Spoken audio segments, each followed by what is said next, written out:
इसके साथ? कभी नहीं, यानी फर्स्ट फॉर्म भी नहीं और सेकंड फॉर्म भी। क्या यहाँ पर थर्ड फॉर्म ऑफ वर्ब लगा सकते हैं? यानी V3 हम लगा सकते हैं। क्या वर्ब की फोर्थ फॉर्म लगा सकते हैं? क्या वर्ब की फिफ्थ फॉर्म लगा सकते हैं? यानी ये वर्ब लगा सकते हैं इनके साथ, बी वर्ब के साथ।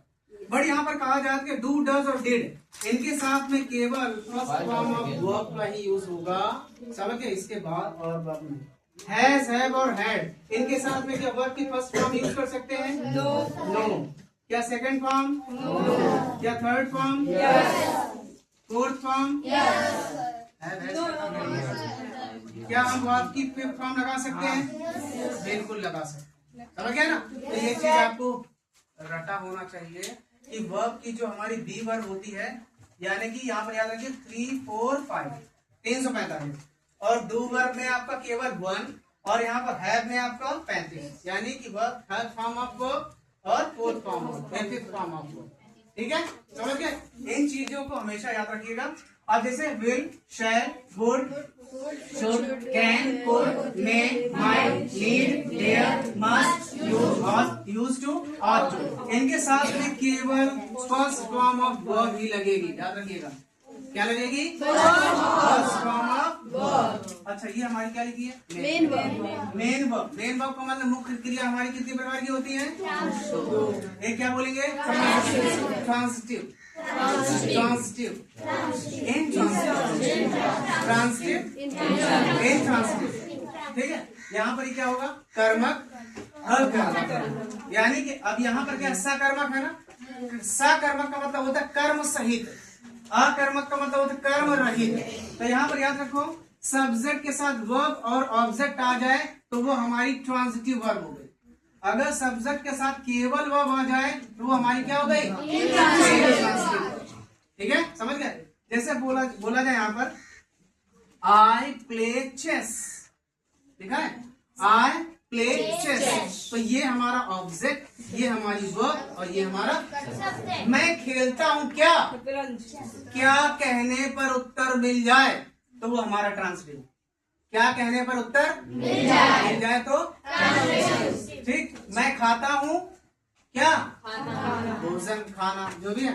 मैं पीता हूँ पानी या चाय, ठीक, समझ गए ना? अगर कहा जाए मैं हंसता हूँ क्या?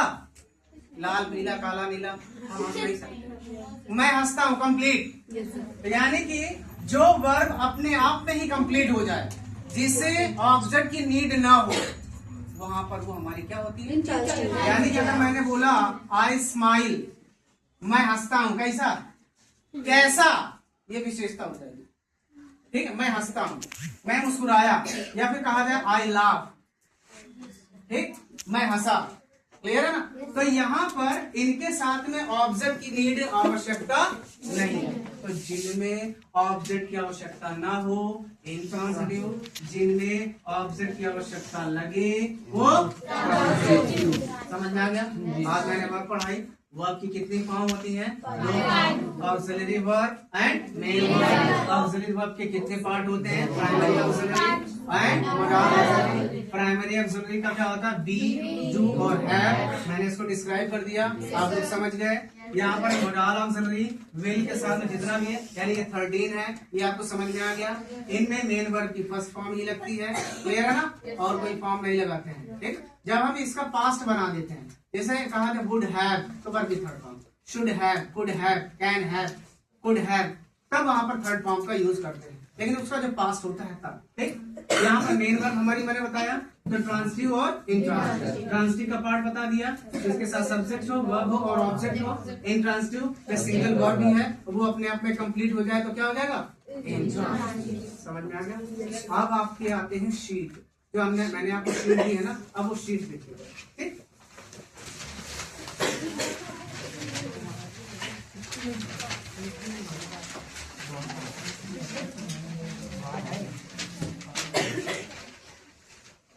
यहाँ पर देखिए लिखा यहाँ लिखा एस्पेक्ट्स ऑफ टेंस। एस्पेक्ट का मतलब होता है पहलू। क्या बोलेंगे? पहलू। सब लोग निकाल लीजिए। क्या होता है ये? इनको मैं वर्बली पढ़ा दे रहा हूँ और आप लोग इसे घर पर बार बार रिवाइज करिएगा, बार बार रिवाइज करिएगा। प्रत्येक टेंस को कार्य की अवस्था के आधार पर 4 भागों में बांटा है। हमारा ये हमें पता है कि टेंस हमारे 3 प्रकार के होते हैं। टेंस हमारे 3 प्रकार के होते हैं और टाइम केवल 2 होते हैं। टाइम कितना होता है? 2। या तो वो प्रेजेंट होता है या तो वो पास्ट, क्योंकि हमने फ्यूचर देखा नहीं होता है तो टाइम की गणना में नहीं आता। तो टेंस हमारे कितने होते हैं? 3। Present tense, past tense, future tense. Present tense, past tense, future tense, ठीक है ना। यही इसी में पूरी लड़ाई है आपकी। तो यहाँ पर क्या है आप देखिए जरा। प्रेजेंट टेंस सबसे पहले आता है प्रेजेंट टेंस। सिंपल प्रेजेंट और प्रेजेंट का इंडेफिनिट क्या बोलेंगे? इंडेफिनिट। इंडेफिनिट क्या बोलेंगे? इंडेफिनिट, ठीक है। जहां पर हमें जोर देना है वो वर्ड को हम ज्यादा जोर दे करके बोलते हैं, ठीक। इनडेफिनिट नहीं कहते, इनडेफिनिट क्या बोलेंगे? इनडेफिनिट, समझ गए। तो प्रेजेंट का इनडेफिनिट वर्तमान समय में सामान्य रूप से होने वाली क्रिया को सिंपल प्रेजेंट टेंस में आप देखिए subject plus verb place first. Place का मतलब मैंने बोला first form, second form, third form, इस तरह से है ना। तो यहाँ पर क्या लिखा है? वर्ब प्लेस फर्स्ट, यानी कि अब क्या लिखा है? जैसे पहला क्या लिखा है? ही टेक्स टी, वो चाय पीता है। केवल एक ही सेंटेंस है। एक ही सेंटेंस को कई टेंसों में बनाया गया है ताकि आप कंफ्यूज ना हो। उन चीजों को अच्छी तरह से पढ़ लो, ठीक, समझ लो। ठीक है, ही टेक्स टी, वो चाय पीता है। He does not take tea, वो चाय नहीं पीता। टेंसेस आप लोगों ने पढ़े होंगे, लेकिन हम आपको फिर से पढ़ाएंगे, ठीक है ना। तो यहाँ पर ही takes tea, he does not take tea, emphatic नीचे लिखा है। एम्फैटिक का मतलब होता है जोर दे रहा है, प्रेशराइज कर रहा है कि वहां पर वो ऐसा करता ही नहीं है। समझ गया ना। अगला क्या लिखा हुआ बेटा? Subject do does plus not plus verb की कौन प्लेस फर्स्ट। तो यहाँ पर क्या लिखा है आपका? He does not take tea, clear. अगला क्या लिखा है? ऊपर वाले में लिखा he does take tea. He does take tea का मतलब होता है चाय पीता तो है। क्या बोलेंगे? चाय पीता तो है। अब जैसे बोले यार वो चाय पीता है, चाय नहीं पीता, अरे यार वो चाय पीता तो है, ऐसा बोल देते ना। तो यहाँ पर अगर बोला जाए कि यहाँ पर ही डज टेक टी, वो चाय पीता तो है। आई डू टेक टी, मैं चाय पीता तो हूँ। यू डू टेक टी, तुम चाय पीते तो हो। वी डू टेक टी, हम चाय पीते तो हैं। समझ गया ना। अगर यहाँ पर डू डज और डिड के साथ सीधे मेन वर्ब आ जाती है तो उसे हम कहते हैं एम्फसाइज करना, यानी कि सेंटेंस पर जोर देना। और ये जोर देना कि वो ऐसा काम उसके द्वारा किया जाता है। समझ में आ गया? yes, यहाँ पर इस चीज को अगला क्या लिखा बेटा? यहाँ पर लिखा है कि अब देखो subject plus do does plus not plus verb की फर्स्ट, यहाँ पर place first. He does not take tea, फिर क्या लिखा है? Do does plus subject plus V की है ना फर्स्ट फॉर्म। तो क्या लिखा है? डज ही टेक टी, क्या वो चाय पीता है? डजंट ही टेक टी, क्या वो चाय नहीं पीता? ये बताइए आप लोगों ने इस तरह के सेंटेंस पढ़ा जैसे डजंट ही, डोंट दे, ऐसे सेंटेंस पढ़े? नहीं पढ़े? चलो मैं बताता हूँ, देखिए जरा समझिए। ये मैं साफ कर दूं, तुम लोगों को देर तो नहीं हो रही घर जाने के लिए? बगल में रहते हो? चलो आज जो है हम आप लोगों के यहाँ सोएंगे, सबके यहाँ 5-5 लोग, ठीक रहेगा?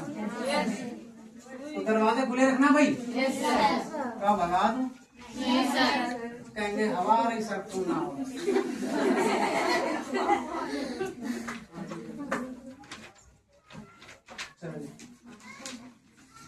समझे जरा चीज को।